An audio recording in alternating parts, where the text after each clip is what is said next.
Siasat Zafira tutupi kehamilan 8 bulan dari pacar barunya warga Singapura.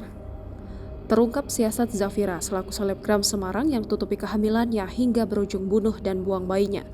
Diketahui jika Zafira ternyata telah 8 bulan mengandung namun menyembunyikan fakta tersebut lantaran ingin serius dengan kekasih barunya. Zafira diketahui menutupi kehamilannya dari J, pacar barunya yang merupakan warga Singapura. Selama ini Z menyembunyikan kehamilannya dengan memakai pakaian berukuran lebih besar.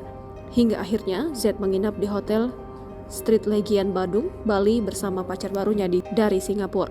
Pada saat itu Z merasa perutnya sakit dan melahirkan bayinya di toilet hotel pada pukul 8.00 waktu Indonesia Tengah. Selebgram sekaligus model tersebut kemudian melahirkan bayinya itu.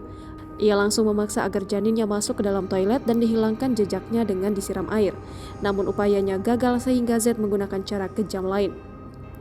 Z langsung memasukkan jasad buah hatinya yang gagal dibuang ke toilet dan dimasukkan ke dalam kresek. Selanjutnya pelaku membersihkan bercak darah di kamar mandi dan memasukkan jasad bayi tersebut ke dalam kantong plastik warna putih. Pelaku kemudian memesan taksi online untuk menuju Bandara Internasional I Gusti Ngurah Rai Badung.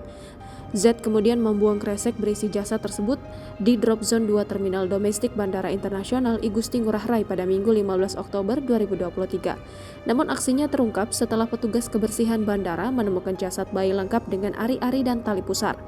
Hal ini memicu dilakukannya penyelidikan termasuk memeriksa CCTV di area parkir premium bandara. Sementara itu Zafira sendiri tak mengetahui siapa sosok ayah dari bayinya lantaran sering gonta-ganti pasangan saat berhubungan dan baru menyadari kehamilannya pada Agustus 2023 dan saat itu sudah memasuki usia 8 bulan. Akibat perbuatannya, pelaku ZDL dikenakan dengan ancaman hukuman penjara selama 9 tahun. Download Tribun X sekarang, menghadirkan lokal menjadi Indonesia.